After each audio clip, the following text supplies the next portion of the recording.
But first, are we on the brink of an arms race in the Middle East? Fears that Iran's neighbors are racing to get hands on their own nukes because of this Iranian deal. But Dwayne Claridge, founding director of the CIA's Counterterrorism Center, has some shocking things to say about what's really going on in the Middle East. Mr. Claridge, you're on the phone. Good to talk to you. Thank you very much for coming in. Now, the president says his Iranian deal will slow down a Middle East arms race, to which you say what? This is simply another foolish assertion of Obama.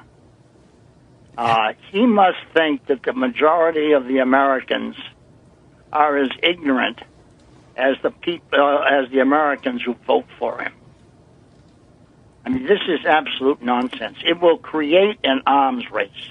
Well, specifically where? A lot of people, Mr. Claridge, have talked about Saudi Arabia. They certainly have more money than anybody in the Middle East. Are you concerned about the possibility they may get a nuclear bomb? Saudis already have the bomb. But people fail to remember. Hold on a second, Mr. Claridge. Let me just emphasize that point, because that's an important point. You say Saudi Arabia already has a nuclear bomb? Several. From where did they get it? They don't have a nuclear program, do they? Well, people forget that it was the Saudis who financed the Pakistani bomb. They put billions of dollars into that effort to create that nuclear capability. And in return, of course, they got something. Now, people can argue whether it was dibs on 4 nuclear devices or 7. That's the argument.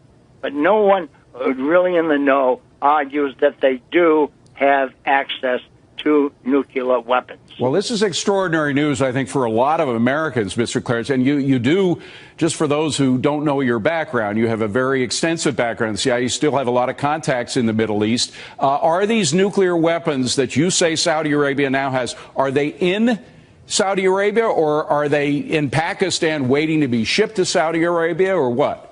I can't answer that question.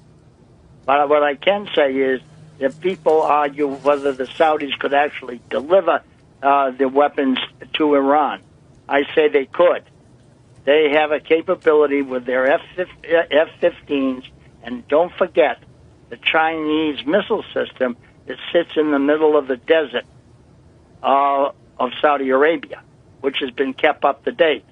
But to really do some damage to Saudi Arabia, the F-15s could easily destroy the oil facilities of Arabistan, Bandar Abbas, and finish that all off. Final question, Mr. Claridge. We're short on time, but is it conceivable that the Saudis may use these nuclear weapons, if they have them, to take out these positions in Iran before the Iranians get a bomb? I cannot answer that question.